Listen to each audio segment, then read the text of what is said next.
Bah, tu me dis pas bonjour? Bonjour. Bonjour, Trotti. Ah non, je t'en prie. Cesse de m'appeler Trotti. À quoi ça ressemble, Trotti? Je t'ai toujours appelé Trotti.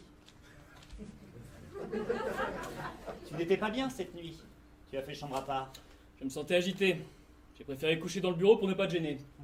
Au fait, tu ne m'avais pas dit que Laurent rentrait. Je te l'ai dit. Menteur. Je te l'ai dit la semaine dernière. Mais tu n'écoutes jamais quand je parle.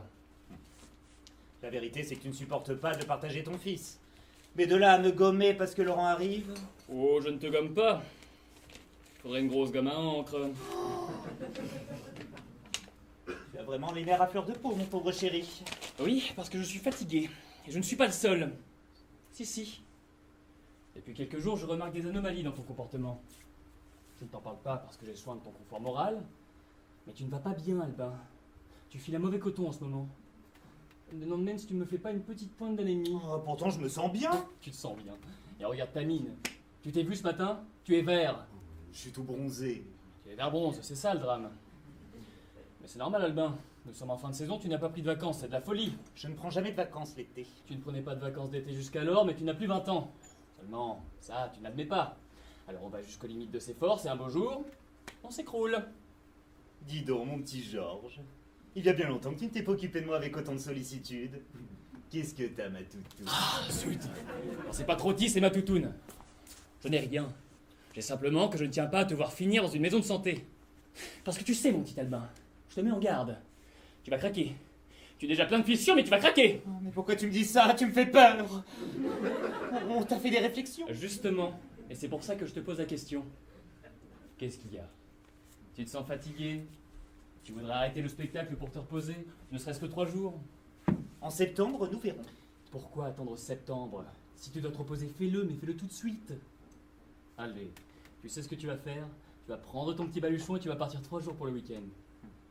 Georges, tu as appris quelque chose. Le docteur Deslandes t'a dit quelque chose que tu me caches. Ah, ça n'est pas la dame aux camélias non plus, il ne faut pas exagérer, hein.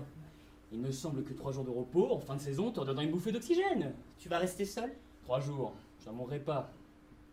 J'ai dit non, je tiendrai le coup jusqu'en janvier. Je ne sais même pas pourquoi je discute, hein. Il faut toujours que tu aies le dernier mot, hein. Dis donc, mon petit Georges.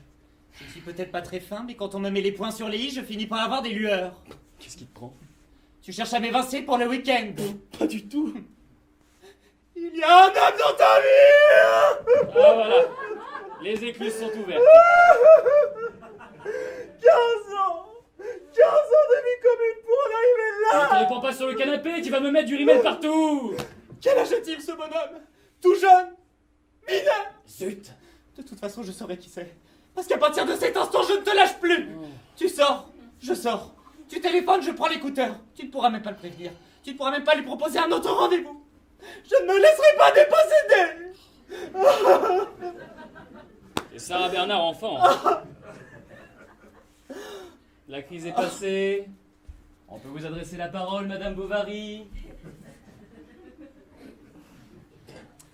Bon, alors écoute-moi une seconde avec sérénité, si c'était possible. J'aime Laurent. J'ai de l'affection pour lui. Qu'est-ce que ça a à voir avec Laurent? Ne noie pas le poisson. Écoute-moi, pour le bonheur de Laurent, pour le bonheur de l'enfant, pour le bonheur du tout petit, il est absolument indispensable que tu t'absentes 3 jours. Explique-toi. Laurent va se marier. Oh, pauvre petit bonhomme, mais c'est de la folie! Mais il est beaucoup trop jeune, il va gâcher sa vie! J'ai dit tout ça. Tout ce qu'un père peut dire, je l'ai dit. Toujours est-il qu'il a l'intention de se marier. Avec une fille. Oh, quelle horreur! Mais pourquoi ne m'as-tu pas parlé plus tôt? Parce que Laurent sort avec des filles depuis qu'il a 15 ans et que je ne t'en parle pas à chaque fois. Tu le laisses trop libre. Ah, en tout cas, un fait est certain, c'est que les éventuels beaux-parents débarquent ici à la fin de la semaine. C'est pas vrai. Si. Que le père se présente aux élections contre Barnier et que son intention est de fermer les boîtes de bonshommes. Mais elle est folle, celle-là! C'est te dire que ces gens ne me semblent pas dotés d'une argent de vue panoramique. Et qu'en conséquence, il importe qu'ils aient de cette maison une impression irréprochable. Mais Georges, nous ferons tout pour. Si nous devons faire tout pour, comme tu dis très justement, il serait peut-être souhaitable que tu ne sois pas là lorsqu'ils viendront. Je ne sais pas si je me fais bien comprendre. Tu me rejettes. Tu m'exiles comme un lépreux quand notre fils se marie. Oh, notre fils, et puis quoi encore? Tu ne veux pas une prime d'allaitement tant qu'il y est? Tu me répudies. Moi qui ai passé des nuits entières à veiller sur sa variole. C'était une varicelle! Et alors? C'est aussi contagieux! Ah, c'est reparti. Je suis donc un monstre, comment il m'a montré? Tu n'es pas un monstre, Albin, mais enfin... Quoi? Tu as des manières. Quelle manière? Regarde-toi dans une glace de temps à autre. Tu as des manières charmantes, mais qui peuvent surprendre les gens non avertis. Tu peux parler? Quoi? Mais tu t'es vu, toi? Qui peuvent surprendre des gens non avertis? Oui, mais la grande différence, c'est que chez moi, ça peut passer pour de la distinction. Ça fait britannique. Chez toi, ça fait louche. Je te parie que je donne beaucoup mieux le change que toi. Le change! Mais il y a eu une dévaluation alors. En tout cas, moi, je suis le père. Alors, un, ça peut aller. De doute peut le fauter. Deux, ce n'est pas possible. Écoute-moi bien, Georges. Si dans une circonstance comme celle-ci, je dois quitter cette maison, je n'y remettrai plus les pieds. Ah bon, le chantage! Je te le dis calmement, mais avec une résolution inébranlable. Merci, hein. On ne peut pas dire que tu me facilites la tâche. Mais qu'est-ce que tu veux que je fasse de toi? Comment ça? Mais à ces gens qui vont venir, en tant que quoi veux-tu que je te présente? Je pourrais très bien être son oncle. Et tu n'as pas une tête d'oncle.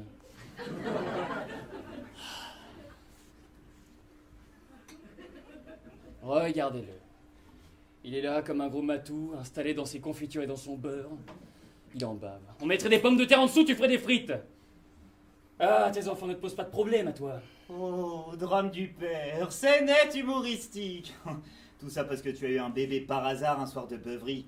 Ta vie est vraiment un égout, mon pauvre Georges. Ma vie est peut-être un égout, mais maintenant, espèce de vieille chamelle, il va falloir t'y mettre. Mais à quoi, Seigneur? Parce que je te préviens, hein, si Laurent rate son mariage, pas ta faute, tu les vois, mes petits points, ils sont prêts à partir, je ne te le pardonnerai pas. Hein. Oh, comme tu me regardes, tu me fais peur. Ah, tu ne veux pas céder la place.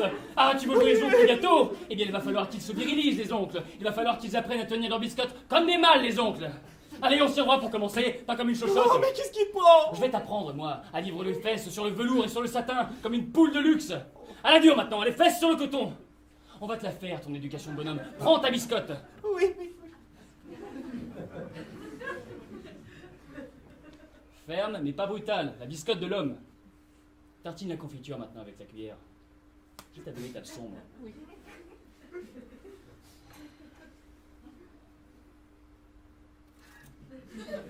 Pas comme ça, la cuillère. Pas à deux doigts. Tenue, solidement. Ce n'est pas une clochette, la cuillère.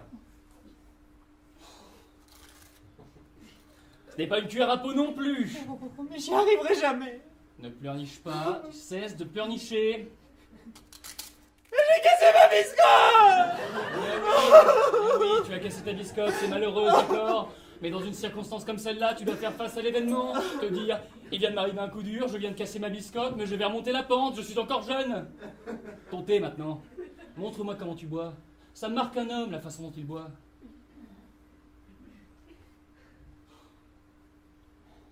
Allez, avale-moi ça. Mais ça, comme vérité, c'est Catherine Deneuve.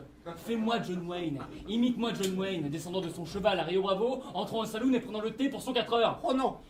Essaie de me faire John Wayne. Non. Fais-moi John Wayne. Oh oui, oui, je vais le faire, John Wayne, je vais le faire. Oh. Oh. Oh. Eh dis donc, mon gars, est-ce que je pourrais avoir un petit coup de thé? Allez, avale-moi ça comme un grand bien viril.